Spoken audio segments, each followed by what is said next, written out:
Hi there, my name is John Spritzler. I'm a member of People for Democratic Revolution in Boston. Today I'd like to talk about democracy, and I will respond to a YouTube video which you probably have not seen or heard about, but you might want to look at it at some point to see the talk that I'm going to be responding to. The talk is by Michael Badnarik, who is a Libertarian Party teacher giving a lecture about democracy, and it's given in 2011, and the title is "Democracy is Mob Rule." So if you go to YouTube and just search for "Democracy is Mob Rule," it'll come up, and it's short, I don't know, 10 minutes or so.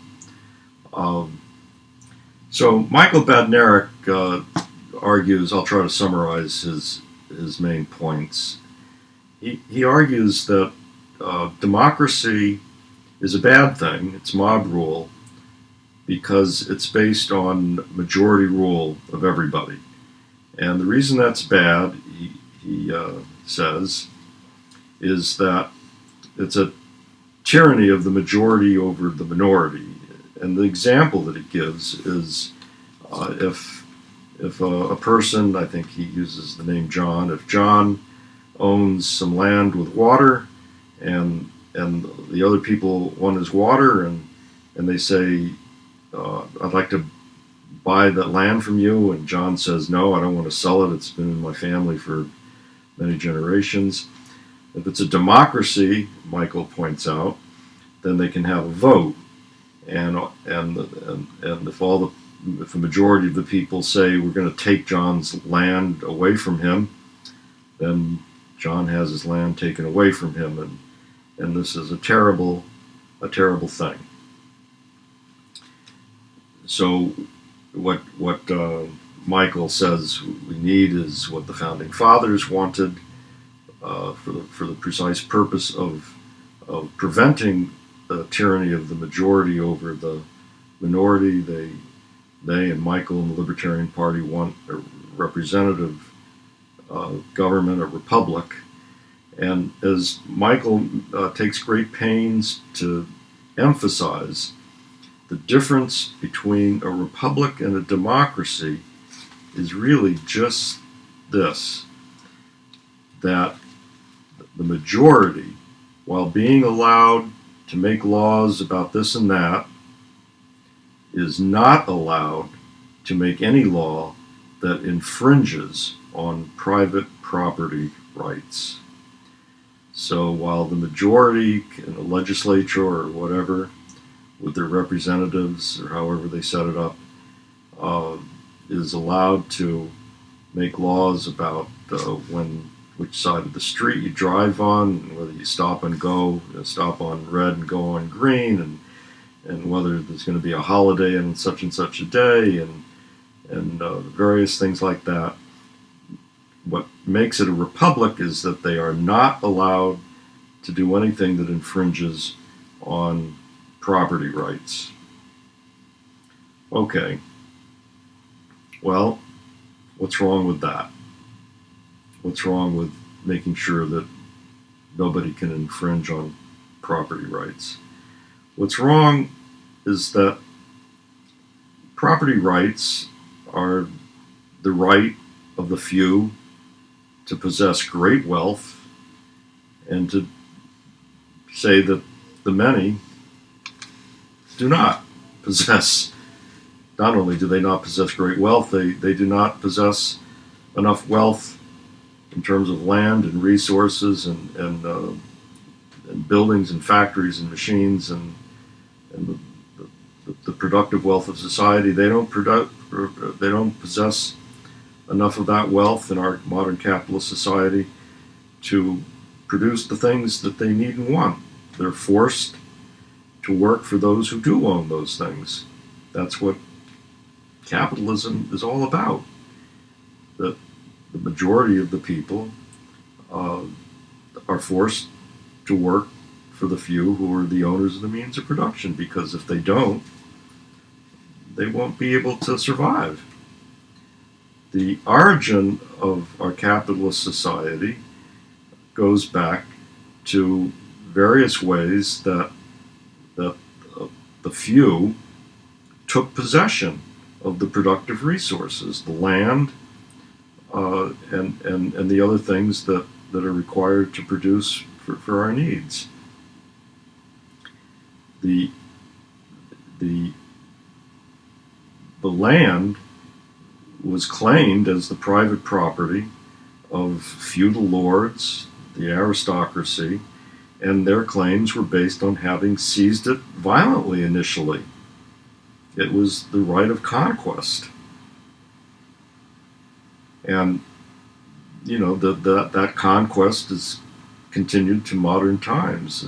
The European aristocracy seized the entire continent of America by conquest, just claimed it as theirs, from people who didn't even have the concept of private property ownership of the land, who famously said that people don't own the land owns the people. But they planted their flags and claimed ownership and deprived the Native Americans in the American continent of the former ability that they enjoyed of producing for their own needs, and forced them to basically be slaves in mines, notoriously in South America, silver mines and so forth. So when this Michael Badnarik conjures up the image of a little nice guy named John who just happens to own land with water that other people want, he's really disguising and hiding the reality of private property, which is that it's the fruits of violent conquest handed down from generation to generation, to the point where the origin of the violence is often forgotten about. But it's the basis of why some people own enormous tracts of land, you know, hundreds and hundreds, thousands of acres of land, and the people who work on that land don't own it, and have to accept whatever wages they might be offered for the right to work on the land and put up with it. And to be clear, you're talking about the kind of private property that is of enormous vastness and, I'm talking about the means productive power. The means of production. You're not talking about cars. I'm not talking about personal possessions that people actually use in the course of their life: their clothing, their musical instruments, their cars, or even a home that you build. Their house, their garden. Right. I mean, I'm talking about the kind of property that enables someone to produce for their needs, which has been, in most of human history, it's been land or the place where the animals and plants were that they hunted and gathered. You know, the idea that these productive resources that we need in order to produce for our needs should rightfully belong to a small number of individuals, and that other people are somehow undeserving of having an equal right to the fruits of their own labor on these productive resources, is just the height of injustice. And I think most people feel that way. But Michael Badnarik is mainly concerned to protect the rights of the people who own this property, who, by virtue of conquest in the past that was violent on almost every case. He's all concerned about protecting the property of the few. And that's what the Libertarian Party is based on: the principle that nobody should challenge the private properties taken by violent conquest. Well, if most people do think that we have a right to challenge that principle of might is right. So So that's basically the problem with Michael's whole philosophy. It's just basically a rationalization for calling people who want equal, fair, and just relations among people, and calling them a mob because that's what they want, and saying that a Republican government is necessary because it's based on the principle that the people who want that kind of equality should be prevented from having it. Now, another thing about democracy, which contributes to a lot of confusion when it's talked about, is this. As I've written about in my article online with the title A Misunderstanding About Democracy, there is a big misunderstanding about democracy. The misunderstanding is the idea that most people, I think, have, which is that democracy, according to this misunderstanding, is defined as a way for all the people in a given nation as equals, with some kind of process for giving everybody an equal say. It's a way for all the people in the nation to resolve conflicts with compromises peaceably. Now, whether the manner in which the democracy enables people to do this is secondary. It's often the principle of majority rule, which is Michael's definition of democracy. But it doesn't have to be majority rule. There could be all sorts of variations on that idea, or it could even be some kind of principle of consensus, in which the idea is you reach a compromise that's at least satisfactory, if not particularly desirable to everybody. But the idea fundamentally is that everybody in society, when there's a democracy, resolves their conflicts peaceably. Well, why is that a misunderstanding?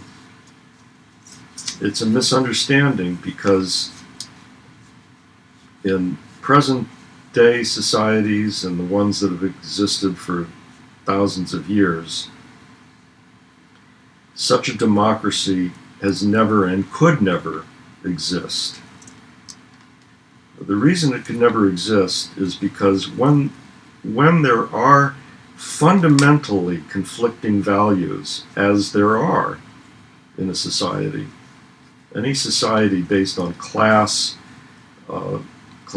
conflict, as societies for the last several thousands of years have been, with masters and slaves, with feudal aristocracies and serfs, or capitalists and wage workers, any such society where there is a fundamental conflict, as these societies have had over the question of equality versus inequality, with the masters, the slave masters and the aristocracies, and the capitalists being for economic inequality, and the slaves, the serfs, the working class being for equality.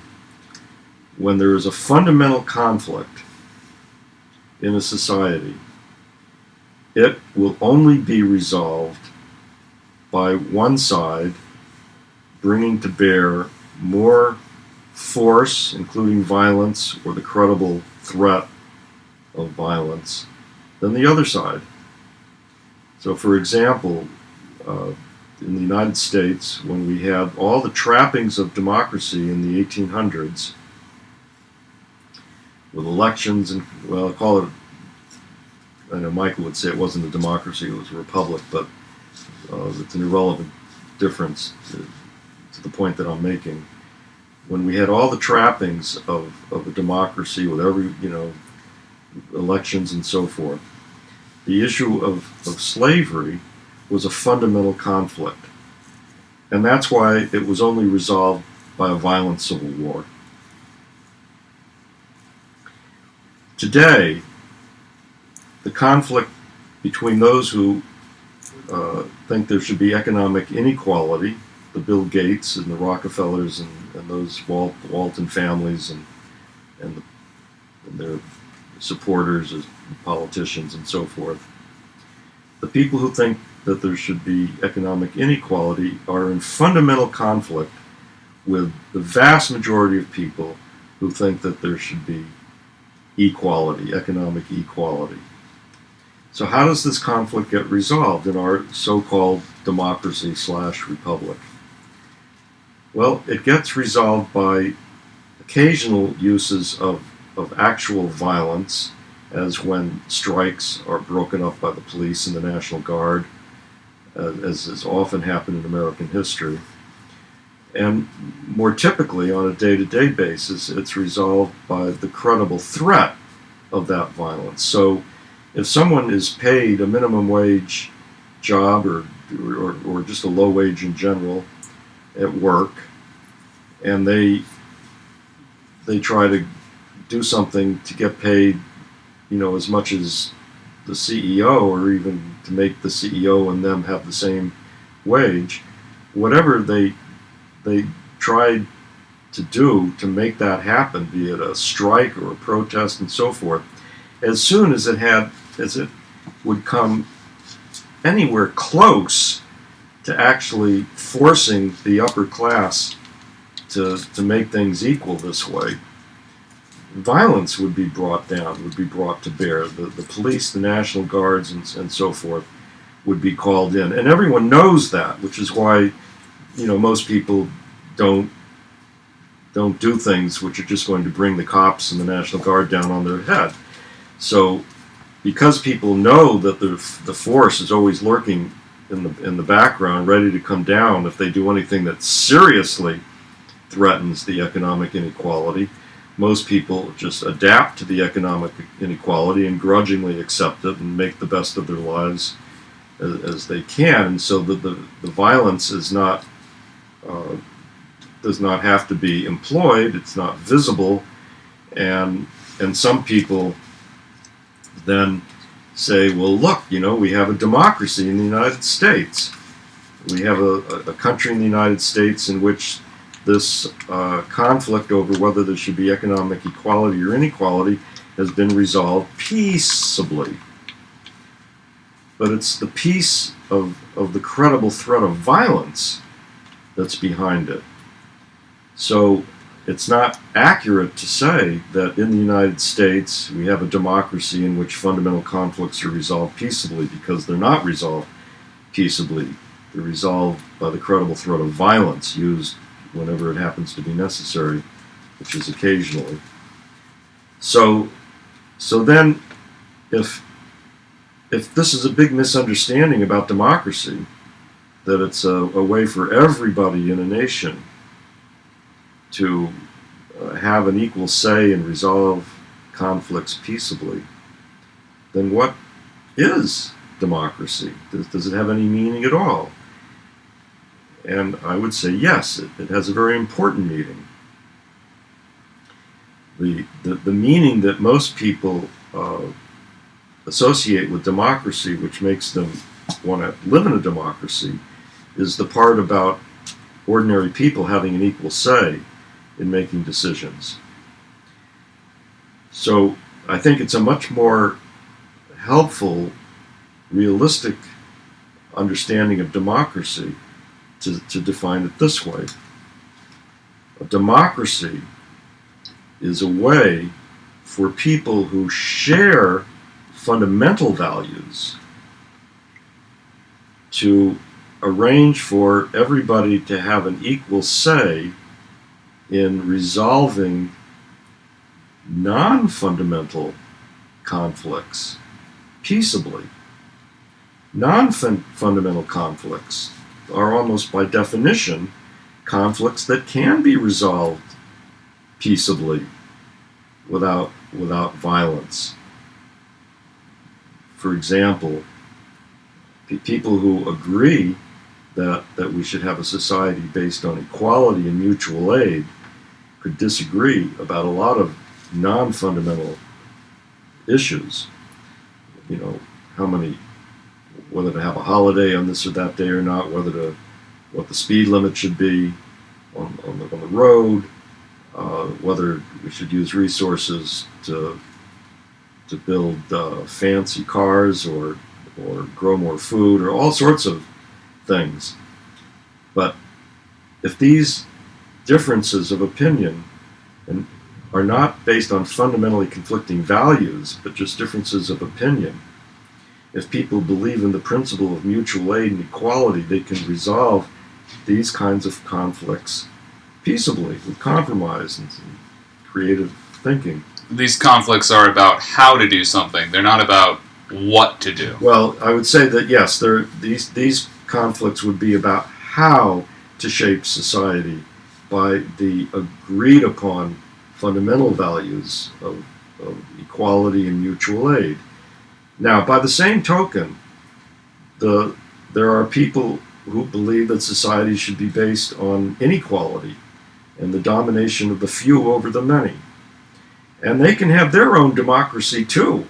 You know, I am not a member because they don't let people like me in, but the American plutocracy and ruling class probably has some aspects of democratic ways of decision making amongst themselves about how to control regular people.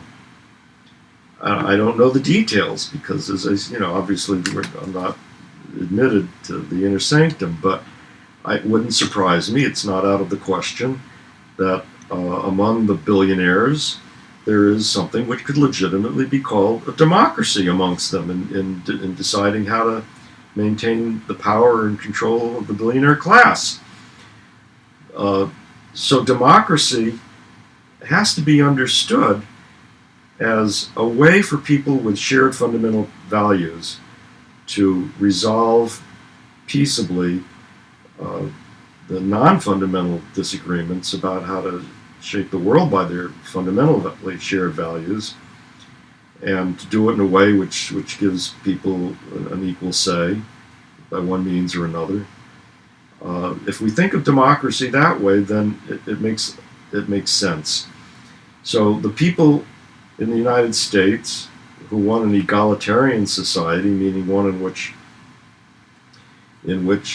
people have an equal status, so that they agree to contribute reasonably to the work that needs to be done of an economic nature, then they have an equal status with regard to enjoying the fruits of the economy. Well, people who think that kind of equality should shape society, and who think that we should support and help each other and not view other people as our enemy and people, as people to climb on top of to get more at their expense. In other words, mutual aid. People who share the fundamental values of equality and mutual aid should figure out how to shape the world by those values democratically, with institutions that promote their being able to make decisions and act in a democratic way, meaning to resolve differences of opinions with people having an equal say, and to resolve those differences peaceably. But those institutions are not places where the Bill Gates and the people who have exactly the opposite values and goals would be welcome. The misunderstanding about democracy is the mistaken notion that somehow democracy is a place where people who want equality and mutual aid work in the same institutions as people who want inequality and domination of the many by the few, and somehow waving the magic wand of democracy solves the problem of the fundamental conflict. Well, there's no such thing. That mistaken, misunderstood idea of democracy is is an idea of something that has not and cannot exist. But the mistaken idea of democracy does have a useful role for a ruling elite who want to dominate and control the majority of the population. The ruling elite in the United States from the very beginning has used this mistaken idea of democracy to disguise the fact that in reality the United States has been a dictatorship of the rich right from the beginning. It's been a dictatorship of the rich pretending to be this mistaken idea of a democracy. Of course, initially not everyone could vote, but now every person over 18 years old who's got citizenship at least can Not vote. a felon. What? Not a felon, yeah. So basically they've extended the franchise to the point where they can, with a straight face at least, say that we live in a democracy, there's no dictatorship of anybody, everyone has an equal right to vote and therefore have a say in laws and so forth. And so you've got nothing to complain about if you're upset at what the government does because it's a democracy. Well, that concept of democracy, as I've just been discussing, is a description of something that cannot really exist. It's only used to put a fig leaf on what is in fact a dictatorship of the rich. Now, this all begs the question, why do some people ascribe to the libertarian idea, people who are not very, very wealthy and or have not been cultured with wealthy culture? Why do they like it? In my experience, there are two kinds of people that are attracted to the libertarian idea. The Libertarian Party in the United States has opposed well, at least Ron Paul and a certain part of the Libertarian Party, which is the one that's most attractive to many young people, has opposed the recent wars of the United States that were wars based on lies in Iraq and Afghanistan. One of the mottos of this wing of the Libertarian Party is a republic, not an empire. And a lot of people are very justly opposed to the empire that the United States has very obviously become. So the Libertarian Party, or at least that wing of it, is, as far as people being opposed to the empire, has pretty much been the only game in town. If you wanted to vote for someone who was opposed to the empire, there really was no one except Ron Paul on the national level. So the Libertarian Party has opposed the most important opposition to the government has been over the imperial wars, but it's also opposed the government interfering with people's lives, with the war on drugs, and some of the laws related to sexuality are important to some people. So the Libertarian Party has really been the only game in town for people who are opposed to the very bad things that the U.S. government is doing. Some of the very bad things. Taking away our liberties, making us, take our shoes off in the airport. I mean, there's a whole lot of reasons why people are justly angry at the U.S. government. Even Obamacare, it forces people to pay premiums to insurance companies to make big profits. People are angry at that. So the Libertarian Party has attracted a lot of support based on its opposition to a lot of the bad things the U.S. government is doing that people are angry about. So some of the people are attracted to the Libertarian Party for those good reasons. Others are attracted, I would say a minority maybe, are attracted to the Libertarian Party because of the kind of things that this Michael Badnarik and his Democracy is Mob Rule talk was all about, which is that they're defenders of private property rights. They think that it's absolutely right that Bill Gates and the Koch brothers and so forth should have their billions and have the power that the billions of dollars gives to somebody, and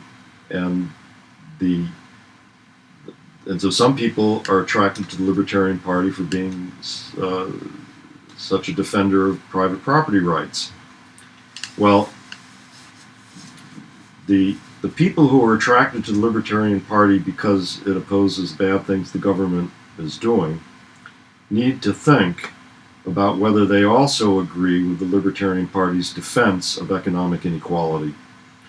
If such a person is opposed to this economic inequality and believes in equality and mutual aid, then they should join us and call themselves an egalitarian and realize that the Libertarian Party is not really representing their values. Comes down to this: how hard would you fight to protect Bill Gates' right to not help, with his economic resources, financial resources, to not help people who are, let's say, the victims of a natural disaster? How hard will you fight to protect his right to say, I don't care, I like to look at my money and I don't want to spend it on helping them? How hard are you going to fight for his right? Because you're not really a libertarian unless you will die his right to ignore those people. That's right. Should he choose to do so, which he does. If you're a gung-ho defender of Bill Gates' right to own his billions and do what he wants with them, then by all means, the Libertarian Party is your party. But I might want to point out something while we're talking about Bill Gates and his money. There's a lot of, the TV and radio, you hear a lot of mention about how wonderful Bill Gates is because he's giving all his money away. And the fact of the matter is that Bill Gates set up the Bill and Melinda Gates Foundation not to give his money away, but to use his money to control society.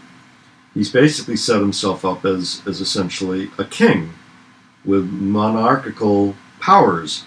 So, for instance, the Bill and Melinda Gates Foundation has used its millions of dollars to create what's called the Common Core curriculum that's now being forced down the throats of teachers and parents and children in our public schools. And it's a horrible curriculum. It's great for big business. It's designed to make children good, obedient, dumbed down workers for big business.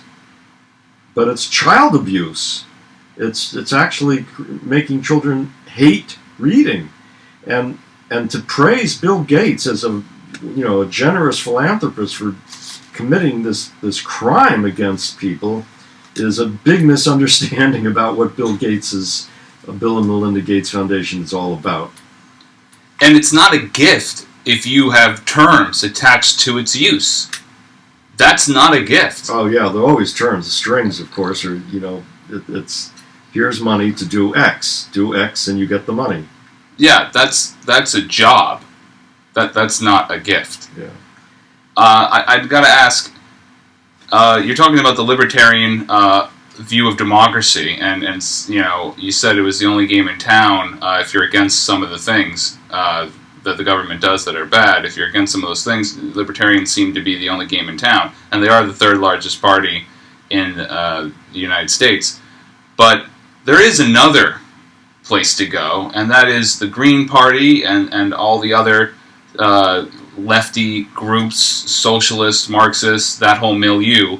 So tell us real quick about what their take on democracy is, their understanding of what you call democracy. The Green Party is opposed to democracy.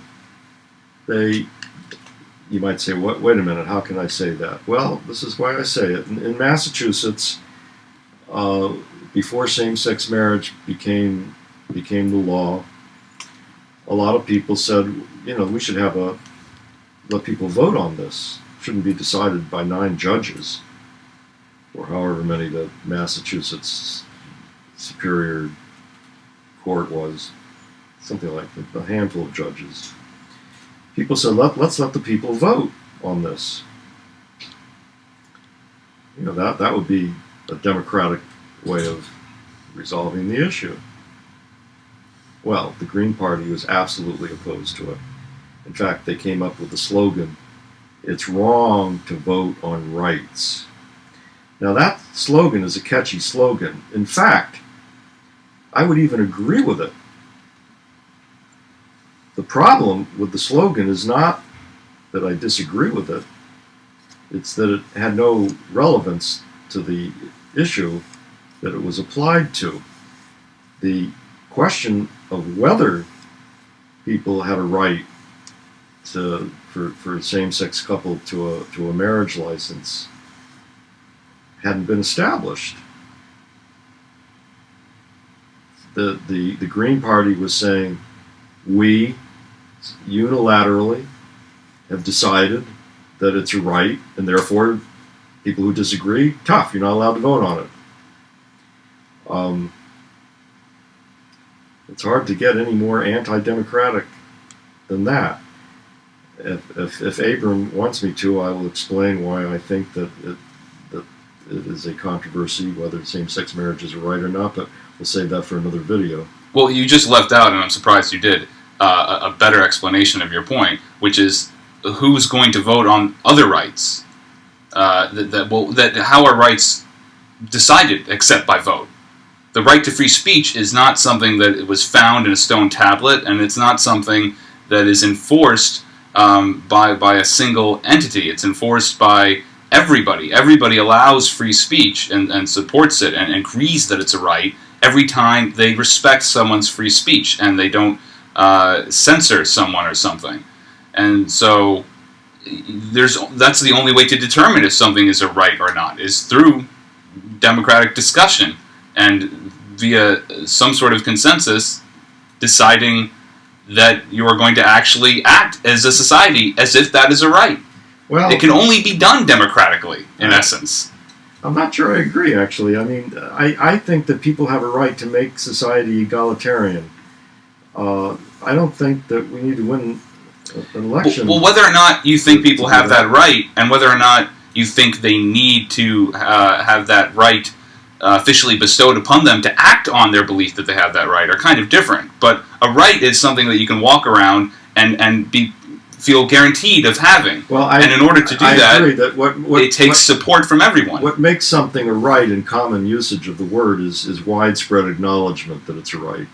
Exactly. And when there is widespread controversy about something, it's really hard to say with a straight face that it's a right. You can assert that you believe it ought to be a right, or and that's fine. You can assert your opinion, but to say that it is a right in a particular society when it's very, very controversial is sort of making a mockery of the normal usage of the word right.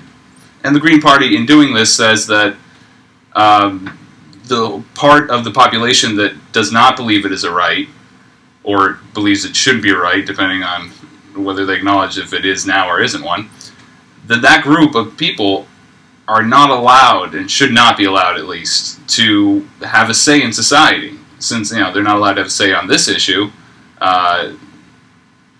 Yeah, once you say people are not allowed to have a say on an important issue in society, that's just one half of a step removed from just saying that they're so bad, these people, they shouldn't be allowed to have a say, period.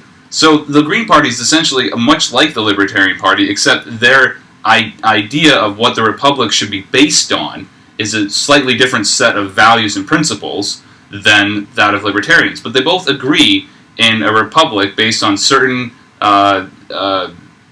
ideals, principles that cannot be contested. Yeah, I think that we have this phenomenon in the United States of useful idiots, and I have often referred to the left as useful idiots. Some of the leaders of the left are not idiots; they know what they're doing. And the ruling class has a great appreciation of using the left to prevent people from seriously challenging the ruling class. And the Green Party, not just on the same-sex marriage issue, but all the other ways that it operates, has the effect of playing the role of useful idiots. For example, the Green Party and the left in general accuse people who think that black and white people should be equal under the law, and that the same criteria should be used for them to be qualified to get a job or to get admission to a school. People who think that there should be equality in these areas. The left calls those people racists, because the left says we need affirmative action, so that we need to have it so that the score required to get into an exam school in Boston should be lower for a black person than for a white person. The score required on a test to get a job as a fireman should be lower for a black person than for a white person. If you don't agree with that, they call you a racist. And the same thing with women, double standards, you're a sexist. Yeah. So the effect of this, not the reason why this helps the ruling class, is that it's very divisive. It creates enormous resentment along racial and somewhat gender lines by demonizing people who are actually for equality as if they were racists and bigots. It creates enormous resentments. It basically it turns what I call the NPR listening demographic against the non-NPR listening demographic, and that's been a major strategic effort of divide and rule by the ruling class, which the left and the Green Party and the other magazines like The Nation play a very active role in helping the ruling class to do that. The people at the top of these left institutions, I think, know that that's the role they're playing. For example, the main left liberal magazine, The Nation, its editor is Katrina Van Heuvel, who is a member of the ultra ruling class organization, the Council on Foreign Relations. And there's other similar examples. Jesse Jackson Sr., also a member of that Council on Foreign Relations. And I think these people know that the left is useful to the ruling class for creating resentment between the races and the gender somewhat. One thing you didn't get to is it still seems like a listener could think that socialists and Marxists take on democracy and this issue is the way to go. Since the Green Party isn't good, libertarians. Tell us about why that's not the case. Lenin, just before the Bolshevik Revolution in October in Russia, 1917, Lenin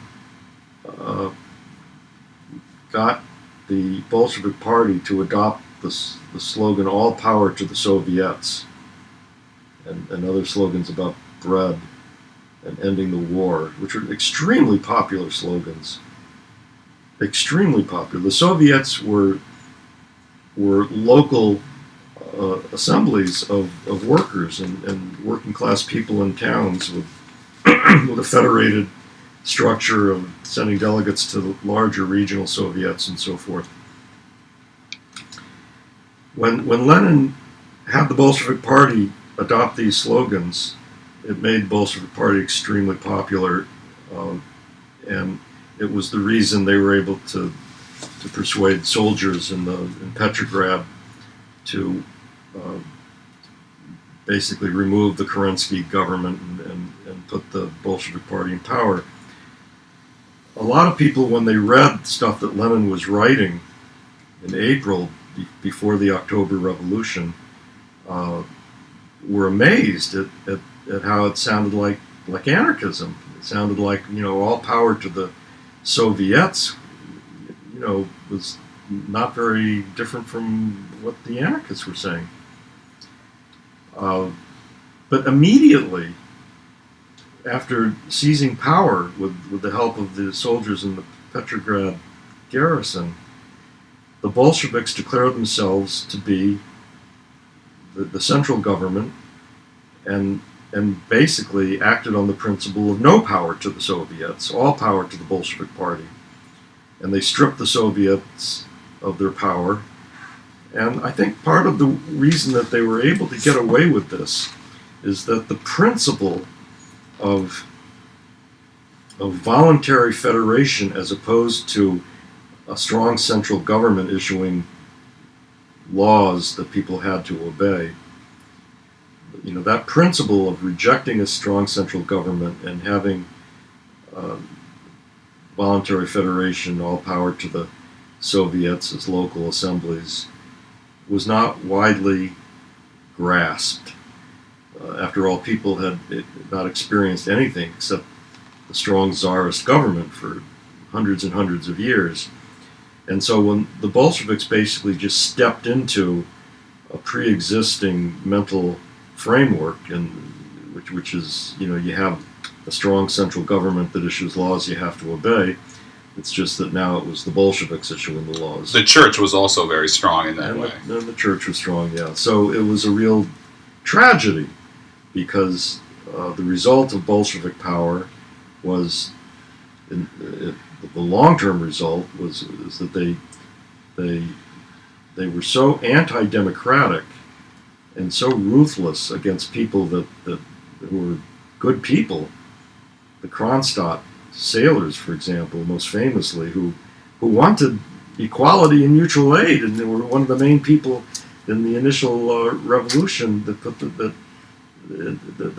got the Bolsheviks in power, were slaughtered for not obeying every iota of Bolshevik commands. Literally, by the tens of thousands, I believe it was, just slaughtered. And the peasants who were friends of the principle of equality, who had overthrown the large landowners to establish egalitarian relationships on the land, were attacked viciously by the Bolsheviks under Lenin's, not just Stalin, under Lenin's command. And the effect is that millions and millions of people now equate a movement for equality with a movement for anti-democracy. The Bolshevik Party stigmatized the idea of revolution for equality in the minds of millions and millions of people, which without that happening, I don't think capitalism would still be in power. I might agree with that. Something you seem to not touch on, though. If that's the case, then how come some other Marxist party doesn't get it right?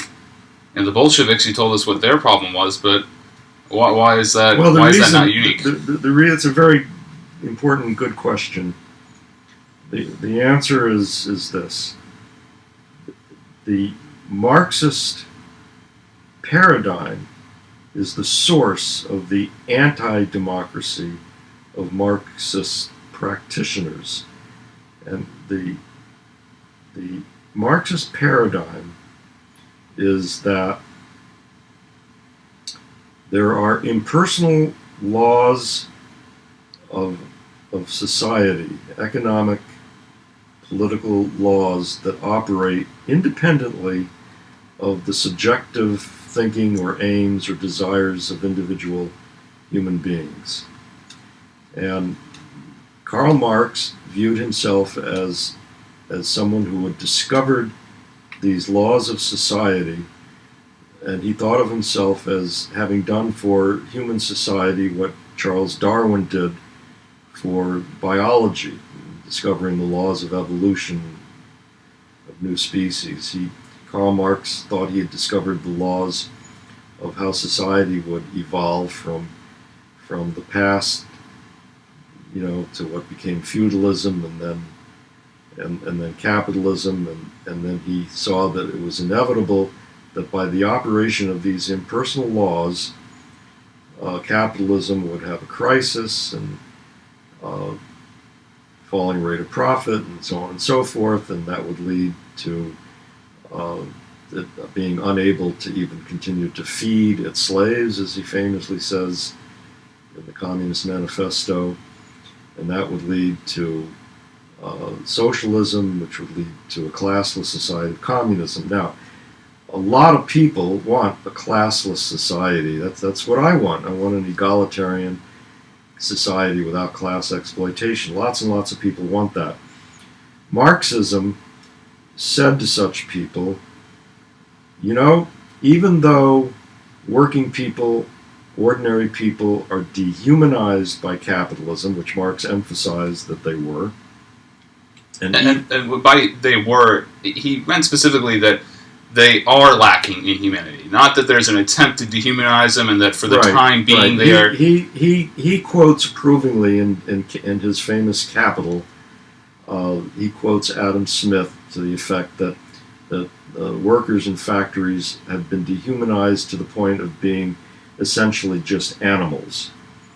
And the point of Marxism is that even though working people are selfish, even though they only think with their belly, even though they do not think about or want a classless society or equality, even though their morality of selfishness is the same as the selfish morality of the capitalists, the only difference being that they want higher wages and the capitalist, of course, wants lower wages, and so they have a conflict of interest but no conflict of values. Despite all of this negative view of ordinary people, and the peasants, he totally negative view. The idiocy of rural life is one of his wonderful expressions. So despite his extremely negative view of ordinary people, his dismissal of even a hint of the idea that ordinary people subjectively, want a classless society, the Marxist paradigm is that in spite of that, a classless society is going to arrive as a result of these impersonal laws of history, and what it means to be progressive is to try to hasten the development of these personal laws and to understand them as a science and so forth. Well, who did this appeal to? This idea appealed to well-intentioned but upper middle class people who shared the prevailing elitist notion about working class people. It appealed to them because it didn't challenge their elitist negative views of working class people as being dehumanized and almost like animals and so on and so forth. The modern leftist version is that they're racist and they're homophobes and they're selfish and they're sheeple and they're couch potatoes and they're complicit in the crimes of the government. All this negativity about ordinary people. Marxism says, fine, you don't have to change your mind about that, because these impersonal laws, the falling rate of profit, the crisis of capitalism, is going to make the classless society that you want come to be one day, and you just have to be on the right side of history and promote the development of these laws and think about it scientifically and so forth. So these Marxist parties, which have this Marxist paradigm, all believe that their goal is to get themselves in power, like the Bolsheviks did, and to become social engineers, to make a new kind of man, as Che Guevara put it, to create socialist man with different, new, improved values. People who will be in favor of equality for the first time. But as the Marxists famously say, you can't expect people to be in favor of equality as long as there's scarcity. So the first thing that the Marxist revolution has to do is to drastically increase productivity. And the way you do that is you use inequality to motivate people to work harder. which is exactly what the Bolsheviks did. And it's what the Chinese Communist Party is doing. So because they believe that only when there is an abundance of things that people fight over will people stop fighting. Oh, right. Only then will people, have egalitarian values. Not even so much that they will have those egalitarian values, but mostly simply that they won't need to act on their bad values because they won't, be wanting for anything. Yeah, I guess that's another way of putting it. So it's not even that egalitarianness will actually even arise. It will just simply not. What needs to be stated here is that most people do have egalitarian values, and the way Abram and I and other people and People for Democratic Revolution know that is that we stand on street corners in parts of Boston and neighboring towns and ask people to read and sign the statement, "This I Believe," which is online on the pdrboston.org, and which expresses egalitarian values, and people, 75% often more of the people who read it sign it. So we know that the Marxists are just flat out wrong in their negative view of people. Now Lenin and others, they didn't see what we see because they weren't engaging with regular working class people the way that we are. Not that I was born out of a working class situation and now am engaging it. I was born into one, but nonetheless, we engage, directly, explicitly with this, whereas Lenin observed and read, and thus didn't actually have an intimate knowledge of how wrong Marx's base assertion was. Well, that quite possibly is true. I want to ask you, affirmative action was designed by who? It was the Nixon administration. People have this idea that it was some wonderful. Richard Nixon went at. Should we go into this? Okay. You have to go back to the civil rights movement, which preceded affirmative action, in order to understand where affirmative action came from. The civil rights movement, under Martin Luther King's leadership, but also Malcolm X, who, although he died, he was killed early in the game, was also viewed the goal of the movement to abolish the Jim Crow laws. That was the main thing that was going on in the 60s. To abolish those racist Jim Crow laws that discriminated flagrantly against black people. And Martin Luther King famously called for a society in which people were judged by not by the color of their skin, but by the character of the personality, however. Content of their character. Content of the character, however to put it. And there was nothing in the Martin Luther King civil rights movement about creating different requirements for people to get a job or get admitted to a school according to their race. It was all about eliminating and abolishing those unequal laws and forms of discrimination. And as a result of that, the civil rights movement gained enormous support, not only, of course, among black people, but among white working class people. I'd like to point out the reason they were against those discriminatory laws and didn't feel a need for them initially, at least, is because they felt totally capable of doing these things and did not feel that they needed special arrangements in order for them to be a part of the workforce or the academia. Well, and where they were lacking in academic success, they wanted that changed, not standards to be lowered so that could remain the same. Right. Well, as true as it is that people felt that way, the issue hadn't even arisen before the affirmative action was put on the agenda. Sure.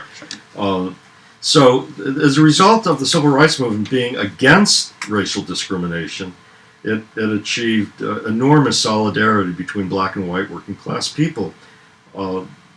Well, this was a big threat to the ruling class. This is the last thing they wanted. The whole purpose of the Jim Crow laws and purpose of slavery was to maintain maximum mistrust and hostility and resentment between black and white people. So what did they do? Well, Richard Nixon acted as the leader of the ruling class in this regard. He went to the civil rights organizations, the middle class civil rights organizations like CORE, I forget the names of the others, and he, combination of arm twisting and persuasion, got them to accept a complete change in the goal of the civil rights movement, from abolishing racial discrimination to embracing racial discrimination, although of course this time the idea is discrimination that would make it easier for blacks and harder for whites to get a job or a school admission. And the effect of decades of affirmative action was exactly what the ruling class intended it to be. After decades of white working class people, being told by whoever was hiring at the corporation or the admissions office of the school or university, well, we're sorry, we couldn't admit you or hire you because we had to give the position to a less qualified black person. After decades of white people hearing that, the obvious effect happened, which is that the enormous resentment of white working class people against blacks, who were seen now as being unfairly favored by the government, that resentment was created. And there is a continuing effort to fan the flames of that resentment by the ruling class spending a lot of money, as I document in an article online about this, in trying to get the concept of fighting racial discrimination lost to history and replacing it with this bogus concept of fighting white skin privilege or white privilege. The Rockefeller Foundation has a white privilege foundation. Yes, and the purpose of Ford Foundation of fomenting this white privilege concept is to make people, white working class people and students, forget what the labor movement worked so hard to learn, which is that among people who are not in the ruling elite, an injury to one is an injury to all. It's an injury to one, when one group is singled out, is done for the purpose of creating resentment and destroying solidarity. And so the reason the ruling class comes down harder on black people in many ways, in terms of employment and prison population, the war on drugs, the reason they come down harder on black people is to destroy the solidarity between blacks and whites, to create resentment between blacks and whites, which is a way of controlling and oppressing the whites as well. And to call the whites are also harmed by this coming down harder on black strategy, and to call it a privilege implies that whites benefit from the ruling class coming down harder on blacks, which is not the case at all. They are harmed by it. But to spread the idea of white privilege is to promote the idea that blacks and whites have conflicting interests and goals, and that blacks, it's to encourage black people to view ordinary white working class people as their enemy, to view them as enjoying a privilege at the expense of blacks, and to not see that it's an attack on the entire working class. Give us a really concrete example of how an injury to one is actually an injury to all, and how the view of white privilege is false, is categorically false. Give us a real life example of how it works. Well, the one example in America is in American history, where the KKK and Jim Crow were set up in the South. In the 1930s, there was an organization formed that was both black and white tenant farmers called uh, the Tenant Farmers Association. No, Workers Union, Tenant Farmers Union. I'm having trouble getting the exact name, but it was a large union of black and white, poor white, and poor black tenant farmers who waged a strike all over the cotton growing region of the South, in Arkansas and Mississippi and a bunch of other states in that area, to demand better terms for what they were paid for their labor. And what was the main weapon that was used against them? It was the Jim Crow laws. They were not allowed by law to have their meetings together in the churches where they were meeting, because it was illegal for black and whites to meet together. The KKK attacked them, and they had to fight the KKK. So, the idea that the Jim Crow laws helped the poor white farmers is absurd. It was one of the main difficulties they had to overcome in order to win any gains at all. And white privilege, any privileges, and any accommodations granted to those who are white, is done just to legitimize it's just done as the other side of the coin to picking out a group to give worse conditions to. And the idea is simply to disguise what you're doing, which is separating them. You have this reason of separation, which is race, when the real reason you're separating them is because they're of the same class, and you need to further separate that working class. The important thing to keep in mind here is that if there was true equality, the quality of life and the standard of life and the material conditions of life for white working class people in the United States would be far better and higher than it is today. So any notion that there is some kind of privilege being enjoyed by white working class people is I think, the idea of calling what white working class people have a privilege is absurd for two reasons. One, they have much less than they ought to have, because in an egalitarian society that was really equal, they would have a much better quality of life materially and in many other ways. And secondly, so if people don't have what they deserve, it's sort of absurd to call what they have a privilege, especially when the difference between what white working people have and black working class people have is for the purpose of making sure that neither group enjoys what they ought to have. You can hardly call it a privilege when the purpose of the so-called privilege is to prevent you from having what you ought to have.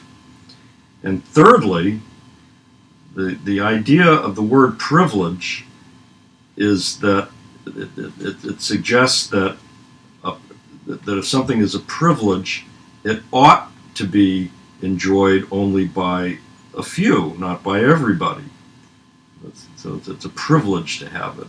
Like we say, it's a privilege to have a driver's license, because unless you've demonstrated that you know how to control a car and drive properly, you don't deserve to be able to drive. So it's a privilege that only certain people should have, those who pass the driver's test and so forth.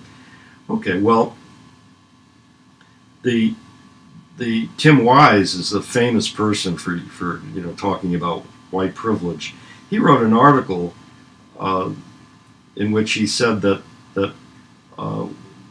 it was a form of white privilege that white people didn't get treated as badly by the cops as black people.